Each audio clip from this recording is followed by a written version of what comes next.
한국? 맨날 역사 문제로 일본 돈이나 뜯어내는 나라에 수학여행을 간다고? 일본 최고 명문고 게이오 고등학교가 발칵 뒤집혔습니다. 국제과학 경시대회 메달리스트들이 인천 땅을 밟은 지 불과 몇 분 만에 충격에 빠졌습니다. 이게 진짜야? 어떻게 이런 일이? 예상하지 못했던 일이었습니다. 그동안 일본보다 뒤처진 나라로 여겼던 한국에서 자신들의 확신이 흔들릴 줄은요. 과연 무엇이 일본의 수재들에게 이런 깨달음을 주었을까요? 그 충격적인 수학여행 지금 바로 시작하겠습니다. 안녕하세요. 저는 도쿄 게이오 고등학교 3학년 사토 유나입니다. 전교 1등이고 학생회장이며 도쿄대 법학부 진학이 확정된 소위 엘리트라고 불리는 학생이었죠. 아니, 적어도 한국에 오기 전까지는 그렇게 믿었습니다. 2025년 5월 첫째 주, 저희 학교 교환학생 프로그램 참가자 12명이 동아시아 청소년 교류 프로그램으로 한국을 방문하게 되었습니다. 솔직히 말씀드리면 저희는 별로 기대하지 않았어요. 한국이라 뭐 볼 게 있겠어? 제 룸메이트 켄지가 나리타 공항에서 투덜거렸습니다. 그냥 김치 공장이나 구경하고 오는 거 아니야?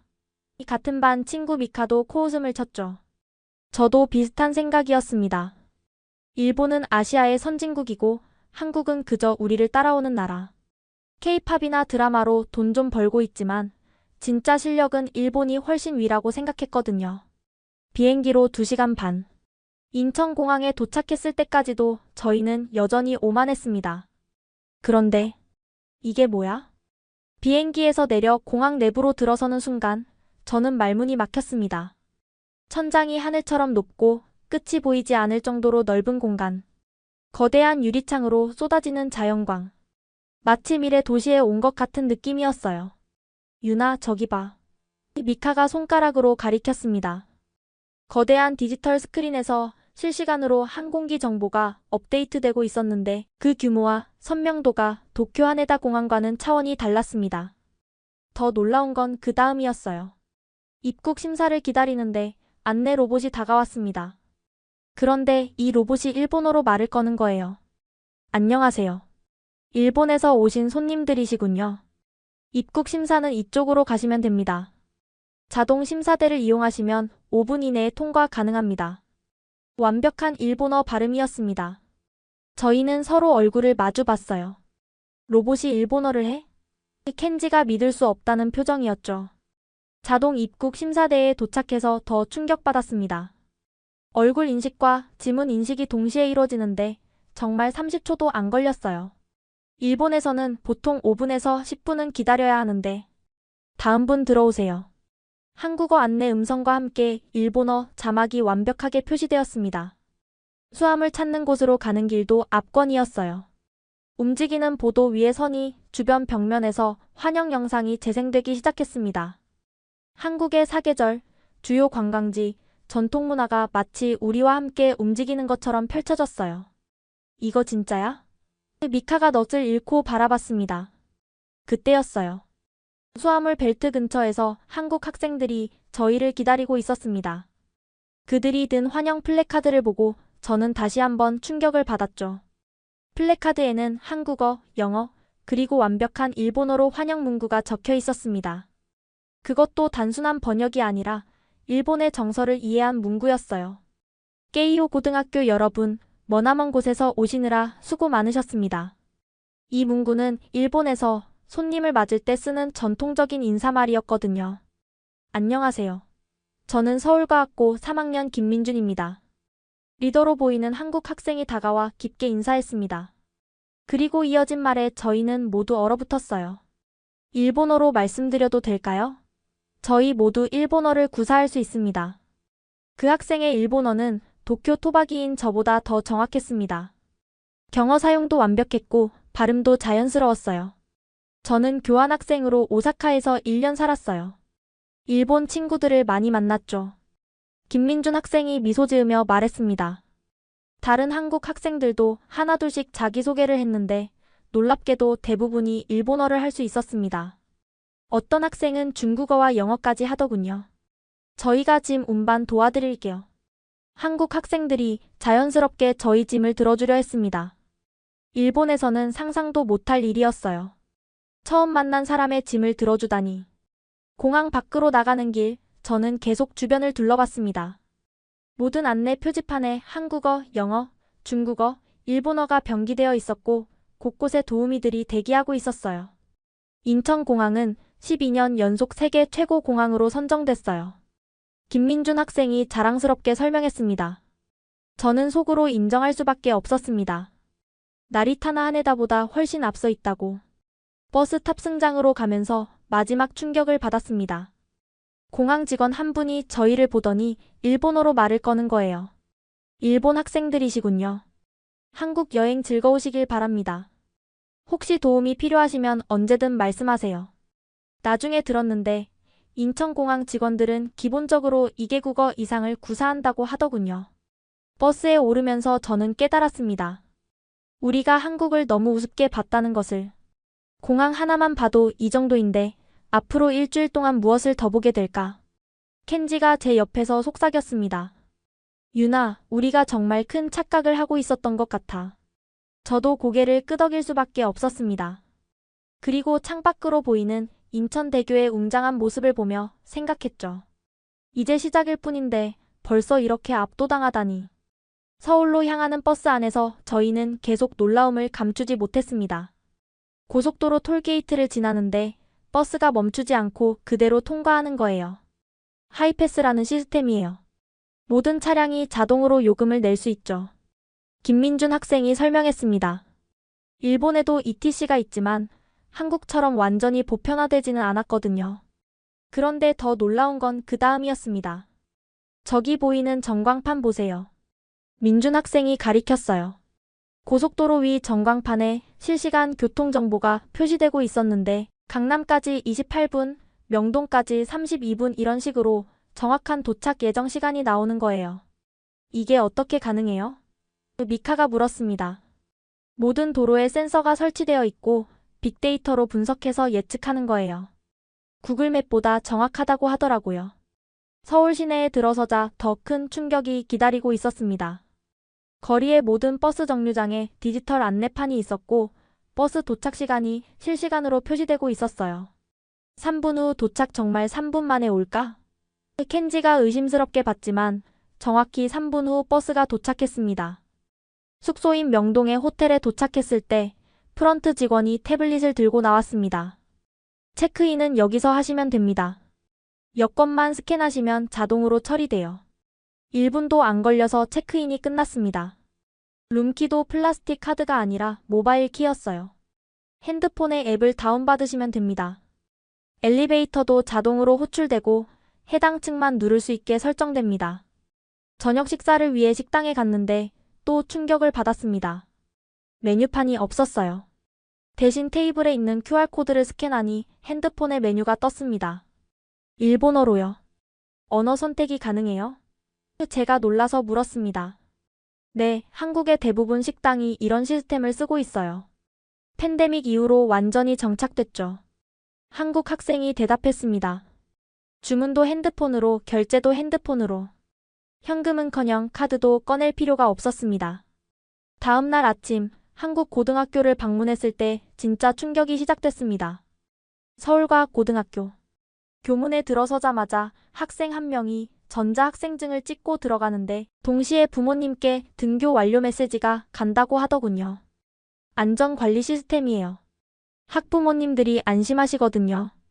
교실에 들어가니 칠판이 없었습니다. 대신 벽면 전체가 거대한 터치스크린이었어요. 오늘은 여러분과 함께 수업을 들어보겠습니다. 민준 학생이 안내했어요. 수학 시간이었는데 선생님이 스크린에 문제를 쓰자 학생들이 각자 태블릿에 풀이를 시작했습니다. 그런데 놀라운 건 선생님 화면에 모든 학생의 풀이 과정이 실시간으로 보인다는 거였어요. 아, 수진이가 여기서 실수했네. 다시 한번 확인해 볼까? 선생님이 학생 이름을 부르며 바로 피드백을 주는 모습이 인상적이었습니다. 쉬는 시간에 화장실에 갔는데 여기서도 충격을 받았습니다. 화장실 입구에 디지털 표지판이 있어서 어느 칸이 비어있는지 보이는 거예요. 그리고 각 칸마다 비상벨이 있었고요. 여학생들 안전을 위해서예요. 비상시 바로 경비실과 연결됩니다. 점심시간 급식실도 첨단 시스템이었습니다. 학생증을 태그하면 알레르기 정보가 뜨고 먹으면 안 되는 메뉴를 알려줍니다. 저는 땅콩 알레르기가 있는데 오늘 메뉴에 땅콩이 들어간 게 있어서 대체 메뉴를 받았어요. 한 한국 학생이 설명했습니다. 오후에는 코딩 수업을 참관했는데 고등학생들이 인공지능 프로그램을 만들고 있었습니다. 이건 이미지 인식 프로그램이에요.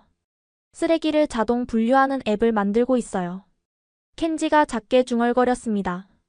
우리 학교에서는 아직도 베이직 프로그래밍 배우는데 방과 후 민준 학생이 저희를 편의점에 데려갔습니다.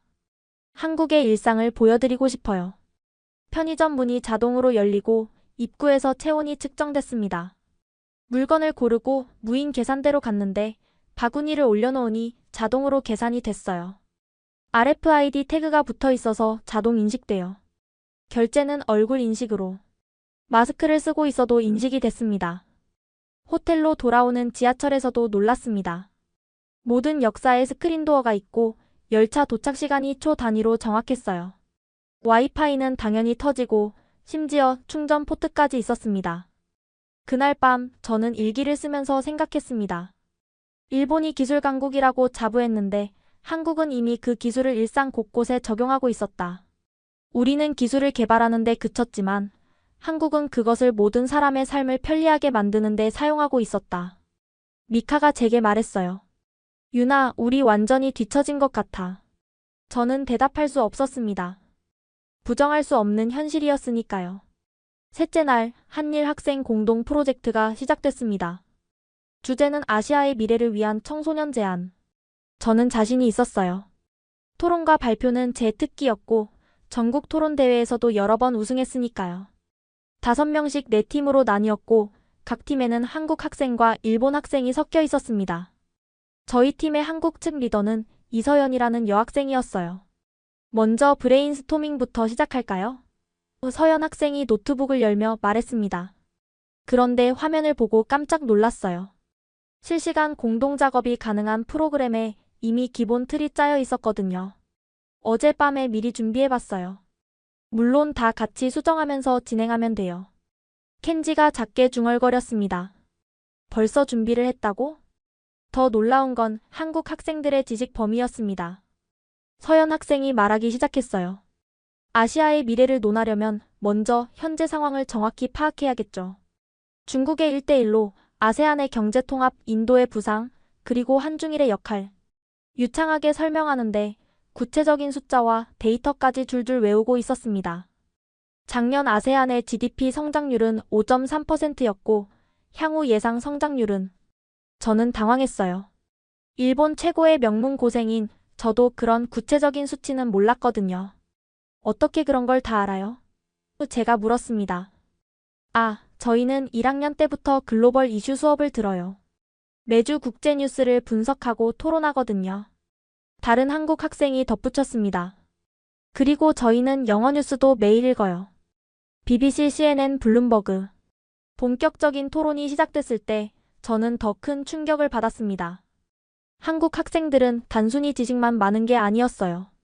비판적 사고력, 창의적 해결책 제시 능력이 뛰어났습니다. 고령화 문제를 해결하려면 단순히 출산율을 높이는 것보다 AI와 로봇을 활용한 새로운 사회 시스템을 만들어야 해요. 한 학생이 제안했습니다. 맞아요. 그리고 국경을 넘어선 청년 교류 프로그램을 확대해서 아시아 전체를 하나의 생활권으로 만들 수도 있고요. 저희 일본 학생들은 거의 말을 못하고 있었습니다. 가끔 의견을 내려고 하면 한국 학생들이 이미 그것보다 더 발전된 아이디어를 내놓곤 했어요. 일본은 기술력이 뛰어나잖아요. 그 기술을 아시아 전체와 공유하면 어떨까요? 서연 학생이 저희를 배려하며 물었습니다. 하지만 그것조차 저희에게는 부담이었어요. 왜냐하면 그런데 기술 공유라고 하면 최근 한국의 반도체나 배터리 기술도 상당하잖아요. 오히려 한국이 주도하는 게 다른 한국 학생이 자연스럽게 말했습니다. 맞는 말이었어요. 최근 뉴스를 보면 한국 기업들이 일본을 추월했다는 기사가 자주 나왔거든요. 프레젠테이션 준비 시간. 한국 학생들의 디지털 활용 능력은 정말 놀라웠습니다. 이 부분은 인포그래픽으로 만들고 여기는 영상을 넣으면 좋겠어요. 10분 만에 전문가 수준의 프레젠테이션 자료가 만들어졌습니다. 애니메이션, 차트, 영상까지 완벽했죠. 이런 건 어디서 배웠어요? 미카가 물었습니다. 중학교 때부터 디지털 리터러시 수업이 필수예요. 파워포인트는 기본이고 영상 편집, 3D 모델링까지 배워요. 드디어 발표 시간. 네 팀이 차례로 발표했는데 한국 학생들이 주도한 팀들의 수준은 압도적이었습니다. 특히 인상 깊었던 건 마지막 팀의 발표였어요. 아시아 청년 디지털 노마드 비자 제안이었는데 구체적인 정책 제안부터 예산 계획까지 다 짜여 있었습니다. 이건 정말 정부의 제안해도 될 수준인데 심사를 맡은 선생님도 감탄했습니다. 저희 팀의 발표 차례가 왔을 때 저는 떨리는 목소리로 발표를 시작했습니다. 평소에 자신감은 온데간데 없었어요. 발표가 끝나고 질의응답 시간. 한국 학생이 손을 들었습니다. 좋은 발표였습니다. 그런데 구체적인 실행 방안이 조금 부족한 것 같아요. 예를 들어 예산은 어떻게 마련하고 각국 정부의 협력은 어떻게 이끌어낼 건가요? 저는 대답을 못했습니다.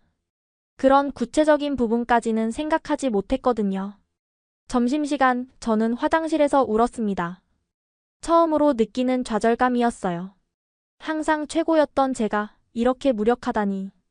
유나, 괜찮아? 미카가 걱정스럽게 물었어요. 미카, 우리가 정말 우물 안개구리였구나. 일본 안에서만 최고였을 뿐이야. 오후에는 한국 학생들과 자유토론 시간이 있었습니다. 주제는 각국 청년들의 고민. 저는 요즘 스타트업을 준비하고 있어요. 한 한국 학생이 말했습니다. 고등학생이 스타트업을? 켄지가 놀랐어요. 네, 학교에서도 지원해주고 있어요. 청소년 창업 지원 프로그램이 있거든요. 다른 학생도 거들었습니다. 저는 사회적 기업에 관심이 있어요. 환경 문제를 해결하면서도 수익을 낼 수 있는 모델을 연구 중이에요. 저희는 할 말이 없었습니다. 저희의 고민이라곤 대학 입시 그것뿐이었으니까요. 일본 친구들은 어떤 꿈이 있어요? 서연 학생이 물었습니다.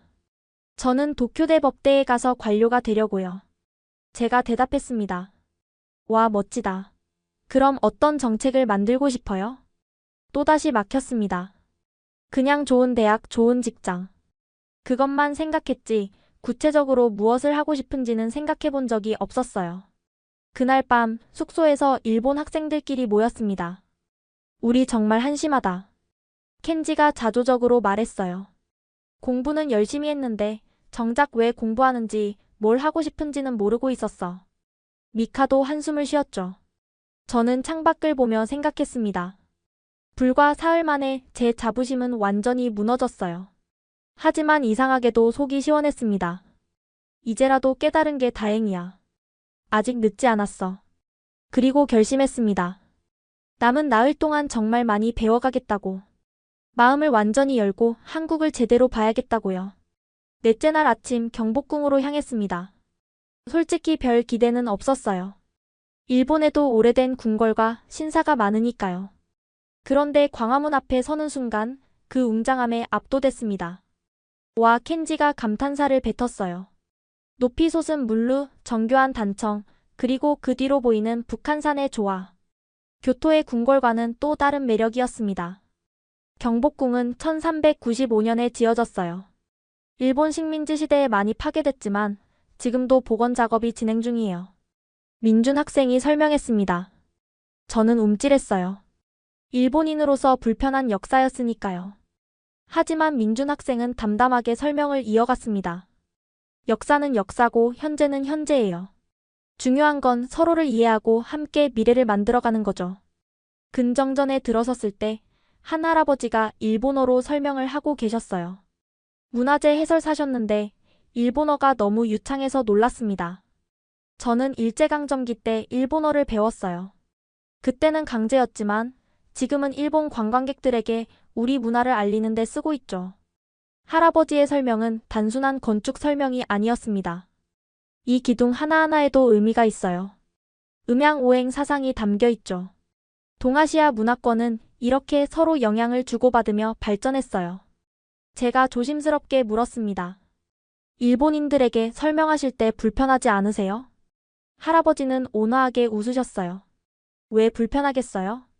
여러분은 과거를 만든 사람들이 아니잖아요. 중요한 건 현재와 미래예요. 그 말에 가슴이 뭉클했습니다. 경복궁을 나와 북촌 한옥마을로 갔습니다. 좁은 골목길 사이로 늘어선 한옥들이 정말 아름다웠어요. 그런데 놀라운 건 이 전통 가옥들이 그냥 박물관이 아니라는 거였어요. 여기는 실제로 사람들이 살고 있어요. 카페, 게스트하우스, 공방으로도 쓰이고요. 서연 학생이 설명했습니다. 한옥을 개조한 카페에 들어갔는데 전통과 현대가 완벽하게 조화를 이루고 있었어요.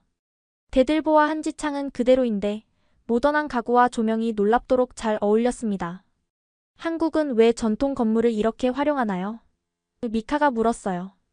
카페 주인이 대답했습니다. 전통은 박제가 아니에요.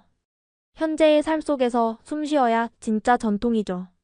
커피를 마시며 창밖을 보니 한복을 입은 젊은이들이 지나가고 있었어요.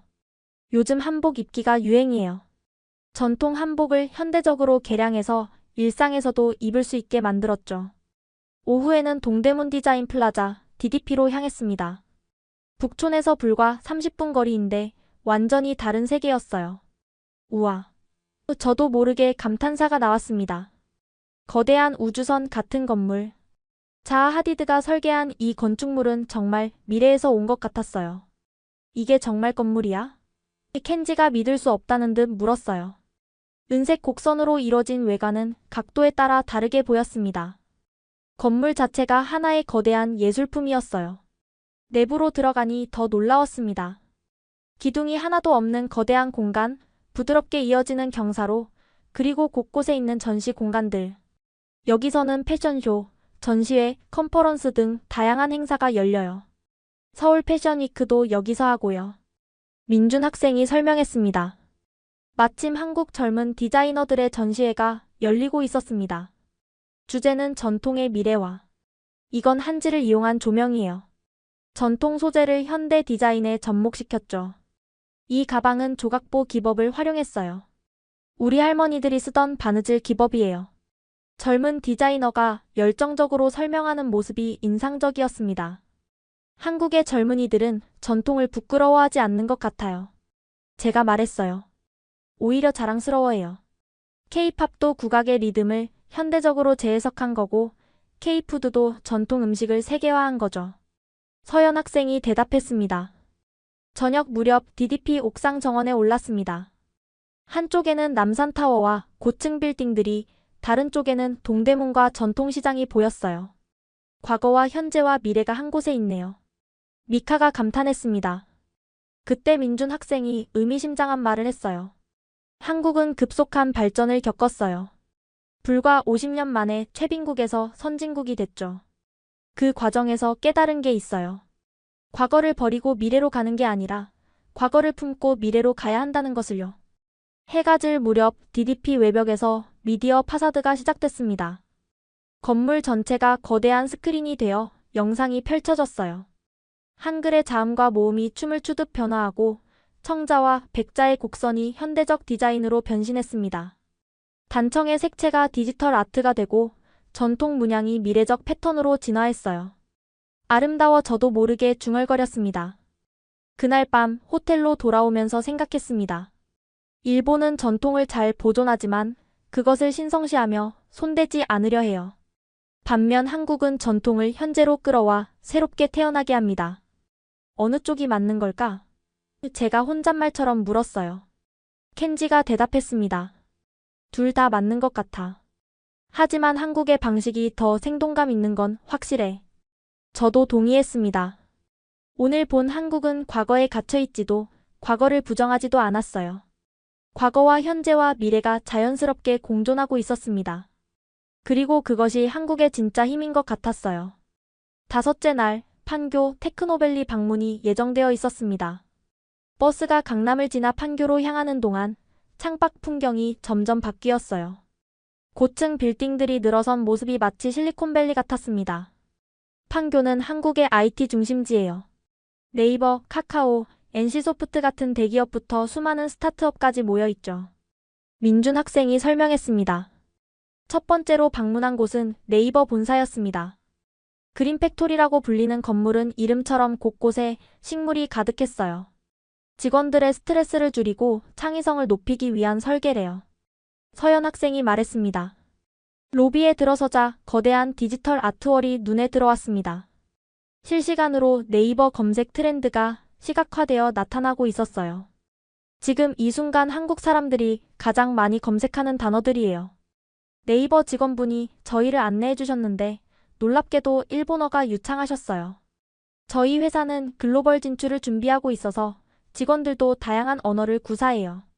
인공지능 연구소에 들어갔을 때 저는 정말 충격을 받았습니다. 이것은 하이퍼클로바라는 저희 AI 모델이에요. 한국어 처리 능력은 세계 최고 수준이죠. 시연을 보여주셨는데 AI가 시를 쓰고 그림을 그리고 심지어 작곡까지 하는 거예요. 일본 대기업들도 AI 연구를 하지만 켄지가 작게 중얼거렸어요. 더 놀라운 건 실용화 속도였습니다. 이 기술들은 이미 네이버 서비스에 적용되고 있어요. 번역, 검색, 쇼핑, 추천 등이에요. 점심은 사내 식당에서 먹었는데 여기도 첨단 기술이 적용되어 있었어요. 얼굴 인식으로 자동 결제되고 AI가 개인별 영양 상태를 분석해 메뉴를 추천해줬습니다. 오후에는 스타트업 캠퍼스를 방문했습니다. 젊은 창업가들이 자유롭게 일하는 모습이 인상적이었어요. 안녕하세요. 저는 25살 대표 김준호입니다. 청바지에 티셔츠 차림의 청년이 밝게 인사했어요. 저희는 가상현실 교육 플랫폼을 만들고 있어요. VR 기기를 쓰면 고대 로마나 조선시대를 직접 체험할 수 있죠. 시연을 해봤는데 정말 놀라웠어요. VR 기기를 쓰니 갑자기 조선시대 한양거리에 서 있는 것 같았습니다. 와, 이거 진짜 같아. 미카가 감탄했어요. 역사 교과서로 배우는 것보다 훨씬 생생하죠? 이미 몇몇 학교에서 시범 도입했어요. 다른 스타트업도 방문했는데 여기는 의료 AI를 개발하고 있었습니다. 엑스레이 사진을 분석해서 암을 조기 진단하는 AI예요. 정확도가 98%가 넘어요. 의사보다 더 정확한가요? 제가 물었어요. 의사를 대체하는 게 아니라 돕는 거예요. 의사가 놓칠 수 있는 부분을 AI가 잡아주는 거죠. 스타트업 대표들과 대화를 나누면서 놀란 점이 있었어요. 모두가 단순히 돈을 벌기 위해서가 아니라 사회 문제를 해결하겠다는 사명감을 갖고 있었다는 거예요. 한국은 고령화가 심각해요. 그래서 노인분들을 위한 기술을 개발하고 있어요. 교육 격차를 해소하고 싶어요. AI로 모든 학생이 평등한 교육을 받을 수 있게요. 저녁에는 판교의 한 카페에서 청년 창업가들과의 간담회가 있었습니다. 일본 친구들은 창업에 관심 없어요? 한 창업가가 물었어요. 켄지가 대답했습니다. 일본은 대기업 문화가 강해서 창업은 리스크가 크다고 생각해요. 한국도 예전엔 그랬어요. 하지만 이제는 달라졌죠. 실패해도 다시 도전할 수 있는 문화가 생겼어요. 다른 창업가가 덧붙였습니다. 정부 지원도 많고 투자 환경도 좋아졌어요. 무엇보다 젊은이들의 도전 정신이 대단해요. 그래도 무섭지 않아요? 실패하면 어떡해요? 미카가 물었어요. 23 나이에 유니콘 기업을 만든 여성 대표가 웃으며 말했습니다. 실패요? 당연히 무섭죠. 하지만 도전하지 않는 게 더 무서워요. 젊을 때 안 하면 언제예요? 그녀의 당당함이 정말 멋있었어요. 밤늦게 호텔로 돌아오는 버스 안에서 저희는 모두 생각에 잠겨 있었습니다. 한국 젊은이들은 정말 다르다. 켄지가 말했어요. 미래를 기다리는 게 아니라 만들어가고 있어. 미카도 동의했습니다. 저는 창밖을 보며 생각했어요. 일본은 안정을 추구하지만 한국은 변화를 추구한다. 어느 것이 옳다고 할 수는 없지만 한국의 역동성이 부러웠어요. 그리고 깨달았습니다. 기술 자체보다 중요한 건 그 기술로 세상을 바꾸려는 열정과 도전 정신이라는 것을. 6째 날 아침, 저에게 예상치 못한 일이 일어났습니다. 늦잠을 자고 일어난 저는 약간의 두통을 느꼈어요. 전날 밤 너무 늦게까지 이야기를 나눴나 싶었죠. 유나, 얼굴이 안 좋아 보여. 미카가 걱정스럽게 말했어요. 괜찮아. 그냥 조금 피곤한 것 같아. 저는 대수롭지 않게 넘겼습니다. 하지만 아침 식사 후 관광버스에 오르자마자 상태가 급격히 나빠졌어요. 어지럽고 속이 메스꺼웠죠. 선생님, 유나가 이상해요.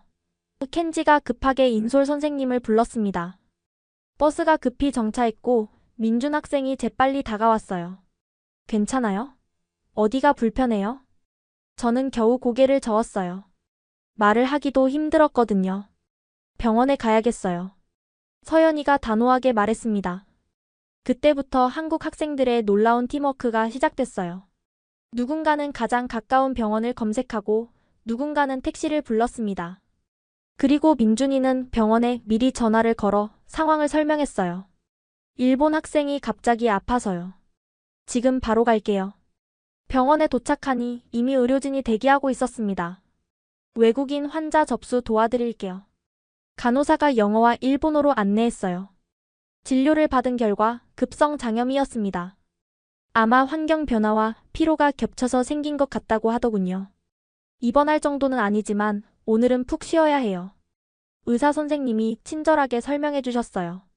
그런데 더 놀라운 일이 벌어졌습니다.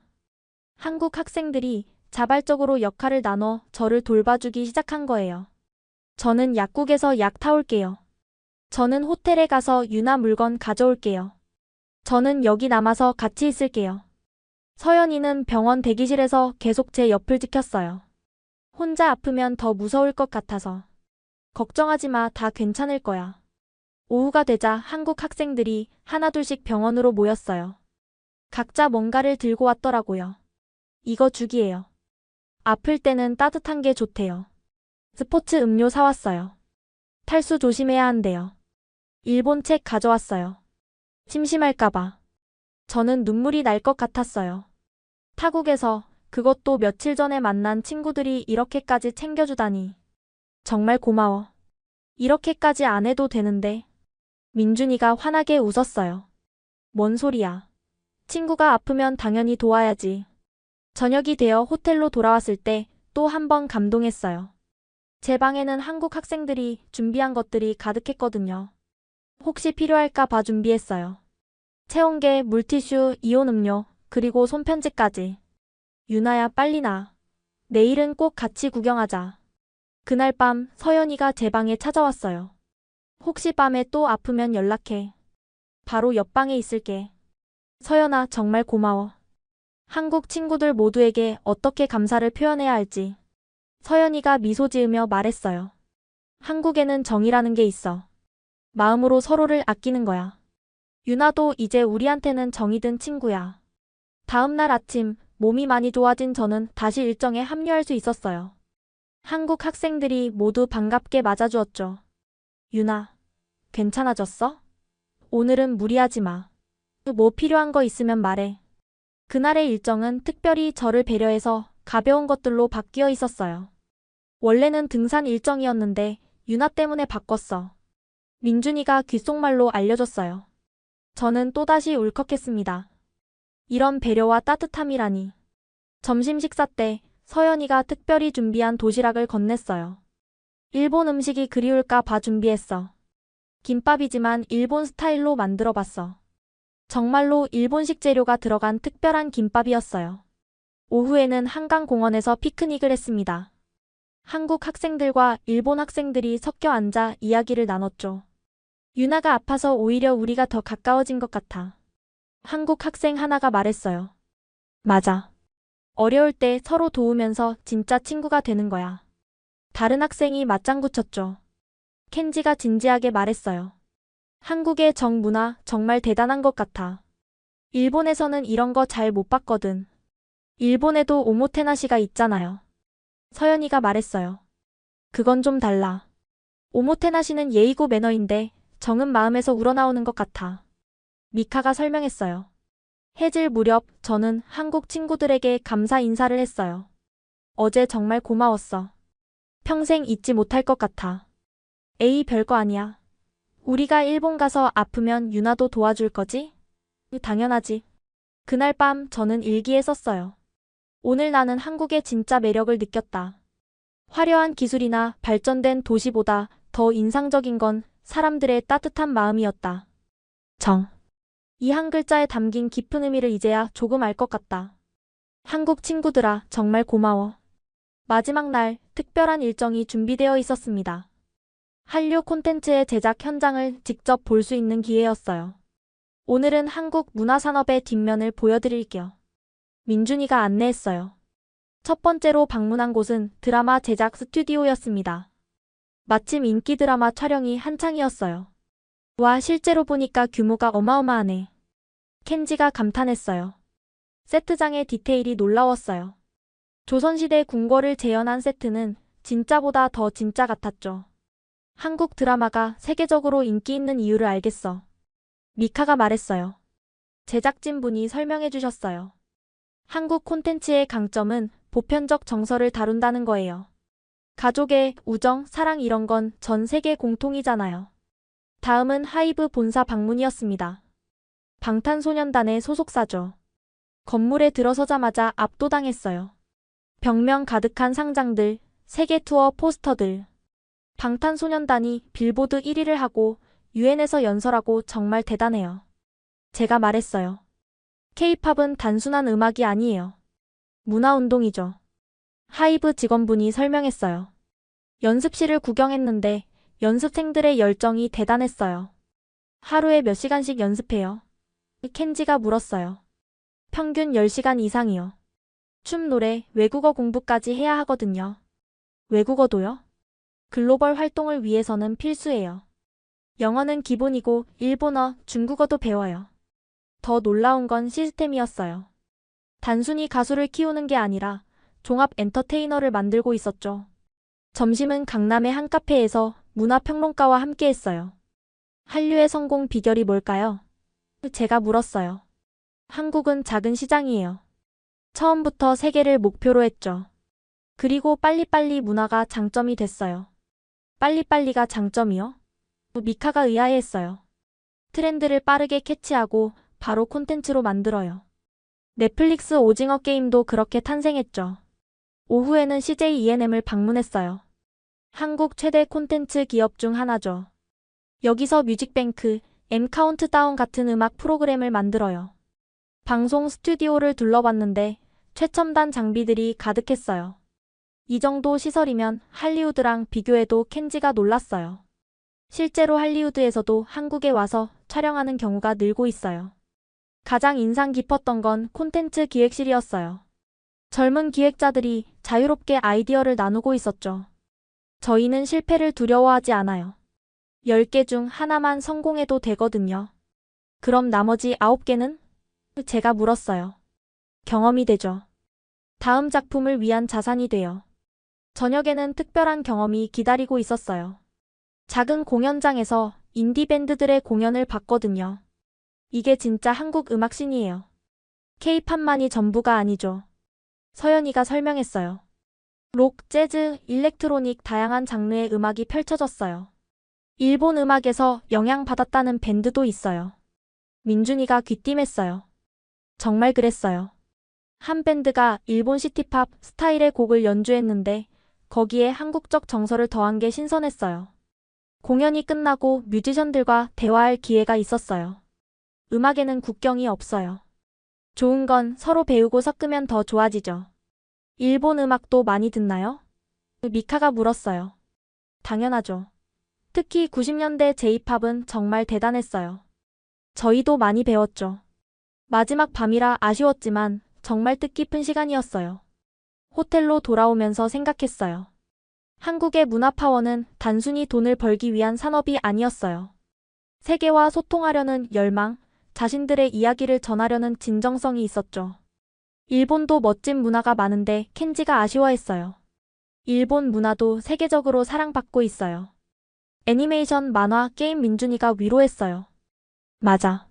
서로 경쟁할 게 아니라 함께 아시아 문화를 알리면 좋겠어. 서연이가 말했어요.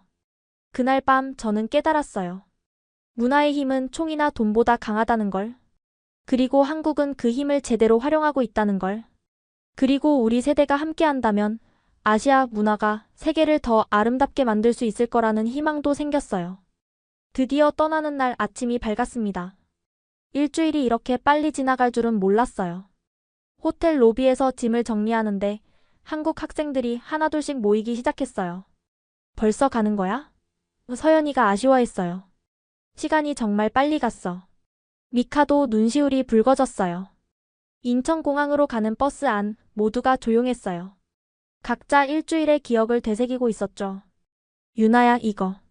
서연이가 작은 선물을 건넸어요. 열어보니 한국 전통 매듭으로 만든 팔찌였어요. 우정이 영원하길 바라는 마음으로 준비했어. 저도 준비한 선물을 꺼냈어요. 일본 전통 종이접기로 만든 학 1000마리였죠. 1000마리 학은 소원을 이뤄준대. 우리 우정이 계속되길 바라면서 접었어. 공항에 도착했을 때 놀라운 광경이 펼쳐졌어요. 한국 학생들이 준비한 작은 송별회였죠. 일본 친구들을 위해 준비했어요. 민준이가 기타를 들고 나왔어요. 그들이 부른 노래는 일본 노래 세카이니 히토츠 다케노 하나였어요. 세상에 하나뿐인 꽃이라는 뜻의 이 노래를 한국 학생들이 일본어로 부르는 모습에 저는 눈물을 참을 수 없었어요. 우리 모두가 특별한 꽃이에요. 서로 다르지만 모두 아름답죠. 서연이가 말했어요. 체크인을 하고 출국장으로 들어가기 전 마지막 인사를 나눴어요. 이번 여름에 꼭 일본으로 와. 우리가 최고의 일정을 준비할게. 켄지가 약속했어요. 그리고 우리 단톡방에서 계속 연락하자. 미카가 덧붙였어요. 민준이가 진지하게 말했어요. 우리가 만난 게 정말 의미 있는 일이라고 생각해. 우리 세대가 새로운 한일 관계를 만들어갈 수 있을 거야. 맞아. 과거는 바꿀 수 없지만 미래는 우리가 만들 수 있어. 제가 답했어요. 포옹을 나누며 작별 인사를 했어요. 또 만나자. 꼭이야. 사요나라가 아니라 마타네. 안녕이 아니라 또 만나. 출국 심사를 마치고 돌아보니 한국 친구들이 아직도 손을 흔들고 있었어요. 비행기에 오르면서 저는 생각했어요. 일주일 전 이 공항에 도착했을 때와 지금의 내가 얼마나 달라졌는지. 그때는 오만했고 편견에 가득 차 있었죠. 한국을 우습게 봤고 일본이 최고라고 믿었어요. 하지만 이제는 달라요. 한국의 발전상을 직접 받고 한국인들의 따뜻함을 느꼈어요. 무엇보다 진정한 친구들을 만났죠. 비행기가 이륙하면서 창밖으로 서울이 멀어져 갔어요. 잘 있어, 한국. 저는 속으로 인사했어요. 옆자리에 켄지가 말했어요. 유나, 우리 정말 많이 변한 것 같아. 응, 좋은 방향으로 변한 것 같아서 다행이야. 일본에 돌아가서 뭐부터 해야 할까? 저는 잠시 생각하다가 답했어요. 먼저 우리가 경험한 걸 친구들에게 알리자. 진짜 한국이 어떤 곳인지. 그리고 우리도 더 넓은 시야를 가지려고 노력하자. 미카가 덧붙였어요. 한국 친구들처럼 도전 정신도 가져야겠어. 2시간 반의 비행이 끝나고 나리타 공항에 도착했어요. 일본 땅을 밟는 순간 이상한 기분이 들었어요. 분명 내 나라인데 왠지 다르게 보였거든요. 일본도 변해야 해. 켄지가 중얼거렸어요. 집으로 가는 길 엄마가 물으셨어요. 여행 어땠니? 재미있었어? 저는 잠시 생각하다가 답했어요. 인생이 바뀌었어요. 엄마는 놀라셨지만 저는 진심이었어요. 그날 밤 저는 일기를 썼어요. 오늘로 한국 여행이 끝났다. 하지만 이건 끝이 아니라 시작이다. 더 넓은 세상을 보는 눈을 갖게 됐고 소중한 친구들을 만났다. 한국은 더 이상 경쟁 상대가 아니다. 함께 미래를 만들어갈 파트너다. 나는 오늘부터 달라질 것이다. 편견 없이 세상을 보고 적극적으로 도전하며 다른 문화를 존중하는 사람이 될 것이다.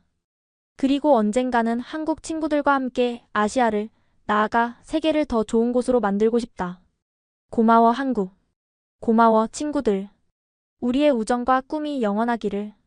지금까지 일본 명문고 학생 사토 유나의 한국 수학여행 이야기 어떠셨나요? 처음엔 편견과 오만함으로 가득했던 일본 학생들이 한국에서 완전히 새로운 세계를 발견했죠. 최첨단 기술, 역동적인 문화, 따뜻한 정, 그리고 미래를 향한 열정. 하지만 무엇보다 중요했던 건 국경을 넘어선 진정한 우정이었습니다. 과거의 아픔을 딛고 미래를 함께 만들어가려는 젊은이들의 모습이 희망적이지 않나요? 어쩌면 유나와 친구들의 이야기는 우리 모두의 이야기일지도 모릅니다. 편견을 버리고 열린 마음으로 서로를 바라볼 때 우리는 더 나은 미래를 만들 수 있으니까요. 여러분도 혹시 편견 때문에 놓치고 있는 것은 없나요? 서로 다름을 인정하고 배우려 할 때 우리는 모두 성장할 수 있습니다. 유나의 일기처럼 오늘이 끝이 아니라 새로운 시작이 되길 바랍니다. 구독과 좋아요 부탁드리고요. 다음에도 마음 따뜻한 이야기로 찾아뵙겠습니다. 지금까지 원더풀 해외 사연이었습니다. 감사합니다.